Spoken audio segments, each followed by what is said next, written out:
함께 한 목소리로 합독하시겠습니다. 시작. 하나님이 이르시되 우리의 형상을 따라 우리의 모양대로 우리가 사람을 만들고 그들로 바다의 물고기와 하늘의 새와 가축과 온 땅과 땅에 기는 모든 것을 다스리게 하자 하시고, 하나님이 자기 형상 곧 하나님의 형상대로 사람을 창조하시되 남자와 여자를 창조하시고. 아멘. 오늘은 하나님께 영광을 돌린다는 것에 대한 제목으로 함께 말씀을 나누고자 합니다. 창세기 1장 26절 상반절 함께 읽겠습니다. 시작. 하나님이 이르시되 우리의 형상을 따라 우리의 모양대로 우리가 사람을 만들고.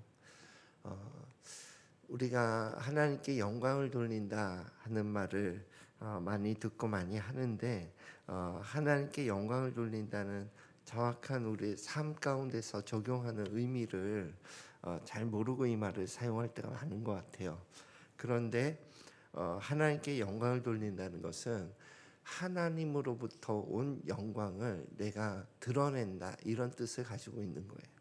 그래서 우리가 달이 스스로 빛을 발하지 못하는 것처럼 태양으로부터 빛을 받아서 그것을 반사해서 빛을 발하는 것처럼 우리 사람도 하나님의 영광을 우리 스스로 영광을 발할 수 없고 오직 하나님으로부터 받은 영광의 빛을 세상 가운데 드러내고 반사한다는 뜻을 가지고 있는 것입니다.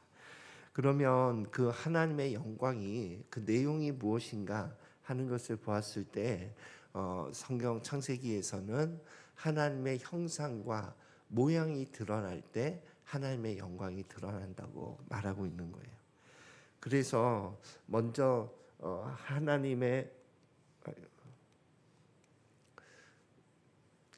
방송실 풀어주십시오.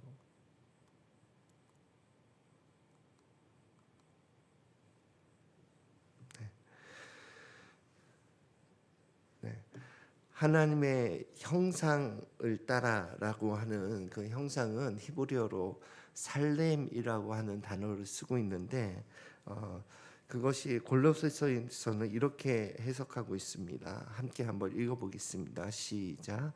그는 보이지 아니하시는 하나님의 형상이시요 모든 피조물보다 먼저 나신 이시니. 그래서 그는 이 예수님을 말하고 있거든요. 그래서 예수님은 하나님의 형상이다, 그렇게 말하고 있고, 이 살렘이라고 하는 뜻의 단어가 무엇의 본질, 무엇의 알맹이, 이런 뜻을 가지고 있어요. 그래서 모양이라고 조금 후에 다룰 텐데, 모양이라는 단어는 껍데기, 겉모습, 이런 뜻을 가지고 있기 때문에 하나님께서 우리를 겉모습과 알맹이로 창조하셨는데 그 알맹이는 예수 그리스도라는 거예요. 그래서 하나님의 형상을 우리가 어떻게 가늠할 수 있냐면 예수님의 그 3년 공생애 때의 삶의 모습을 보고 가늠할 수 있는 거죠. 그래서 이제 사람이 온전한 형상이 회복되었을 때의 모습이 예수 그리스도께서 사시는 그 모습으로 회복될 수 있다는 것을 말하고 있는 겁니다. 그래서 하나님이 가지고 있는 그 공유적인 속성이 있거든요. 그것이 사랑이라든지 또 성령의 열매와 관계되어 있는 뭐 온유, 절제, 뭐 충성, 이런 것들은 하나님과 우리 사람, 하나님의 형상으로 지음받은 사람이 공유할 수 있는 속성인데, 이것이 사실 넘어가 봅시다. 원죄에 의해서 이 공유된 속성, 그리고 데모트, 모양대로 산다는 공동체, 사랑의 공동체의 그 속성이 파괴된 거예요. 그래서 저는 원죄를 설명할 때 이 관계로 많이 설명하고, 죄는 아무튼 하나님과의 관계성이 뿌리에 있어요. 그래서 우리가 하나님과의 관계성이 깨어지거나 또 멀어지거나 했을 때 나타나는 현상이 죄거든요. 그래서 죄의 내용은 뭐 요한 1서에서 말한 행위죄는 육신의 정욕과 또 안목의 정욕과 이생의 자랑을 쫓아가는 그 모습이 빗나간 모습이고, 그리고 하나님과의 관계가 깨어졌을 때에 하나님이 부르신 그 삶의 자리에서 벗어나는 것이 죄의 모습이죠. 그래서 원죄는 하나님과의 관계가 깨어져서 모든 사람이 하나님의 본래 하나님의 영광을 드러내는 그 자리에서 떠났다는 것을 말하고 있는 거예요. 그래서 오직 사람이 하나님의 영광이 다시 회복되기 위해서는 하나님과 관계를 회복하시는 예수님을, 화목제물이 되신 그 예수님을 나의 구주로 영접하고 하나님과의 관계가 회복되어서 그분 안에 거할 때에 다시 하나님의 영광의 빛이 우리에게 도래하는 것이고, 그리고 그 영광의 빛을 드러낼 때에 우리가 하나님께 영광을 돌리는 삶을 살 수가 있는 것입니다. 그래서 요한복음 17장 21절 한번 읽어볼까요? 함께 읽겠습니다. 시작.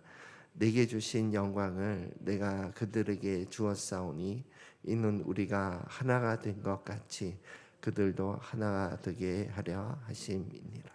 아멘. 조금 전에 이 데무트를 좀 설명하고 말씀드려야 될 것 같은데, 이 데무트라고 하는 하나님의 모양대로라고 하는 이 모습은 하나님의 존재 스타일은 공동체였다는 거예요. 삼위일체 하나님을 우리가 알고 있듯이 하나님의 존재 스타일은 사랑의 공동체의 모습인데, 이것이 단수인 듯 하나 복수이고 복수인 듯 하나 단수의 모습을 가지고 있다는 거예요. 사람을 창조할 때도 이런 단수인 듯 하나 복수이고 복수인 듯 하나 단수인 공동체의 삶의 모습으로 창조하셨다는 거예요. 그래서 하나님이 가장 먼저 가정을 창조하셨고, 가정이 정말 그런 것 같아요. 자녀가 낳고 낳아져도, 가정의 인원수가 많아져도 복수인 듯 하나인 공동체더라고요. 그리고 그 하나를 묶는 그 끈은 사랑이라고 하는 끈인데, 이 사랑은 너를 위한 나로 존재할 때 그게 하나님이 원하신 사랑의 모습이더라고요. 예. 그래서 이 그 아가페 공동체가 다시 회복되는 것은 오직 예수 그리스도 안에서만 회복되는 거거든요. 그래서 너를 위한 나, 혹은 너는 곧 나다, 이렇게 말할 수 있는 공동체가 형성되는 것은 예수 그리스도 안에서 회복되는 거예요. 그렇지 않으면 다 나를 위한 너거든요.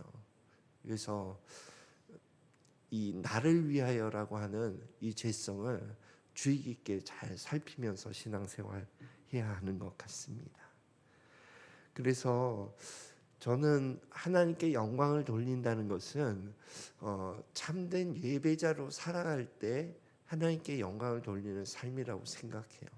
그래서 저는 예배라고 하는 그 범위가 이전에는 이 교회 안에서 하나님께 예배드린 이 시간만 예배라고 생각을 했는데, 그것이 아니라 하나님께서 바라시는 예배자는 삶으로까지 확대되어 있는 그 예배자를 보고 계시는 거예요. 왜냐하면 예배는 하나님께 영광을 돌리는 것인데, 이 영광의 뜻이 하나님을 드러내는 것이라고 말씀드렸잖아요. 그러면 하나님을 드러내는 자리가 이 교회 안에서 이루어지는 활동만 하나님을 드러내는 것이 아니라, 우리가 삶의 자리로 돌아갔을 때에도 하나님의 온유함과 또 하나님의 말씀대로 행하는 충성과 이런 예수님이 행하셨던 모습들이 삶 가운데서 드러날 때에 하나님께 영광을 돌리는 삶이 되는 거죠. 예. 그래서 참된 예배자는 삶에서 하나님의 형상을 드러내고 또 하나님의 존재 스타일인 사랑의 공동체를 이루어가면서 사는 것이 하나님께 영광을 돌리는 삶이 되는 겁니다. 그래서 오늘도 저와 여러분이 하나님께 영광을 돌리는 예수님의 형상과 모양대로 사시는 복된 성도들이 되시기를 예수 그리스도 이름으로 축원드립니다. 기도하겠습니다. 하나님 아버지, 우리 모두가 하나님께 영광을 돌리며 하나님께서 우리를 창조하신 그 목적대로 살아가기를 소원합니다. 오늘도 우리가 예수 그리스도 안에 거하여서 예수님의 형상과 모양이 우리의 삶 가운데서 드러나는 삶을 살 수 있도록 축복하여 주시옵소서. 감사드리며 예수 그리스도 이름으로 기도드립니다. 아멘. 주기도문으로 기도드리겠습니다.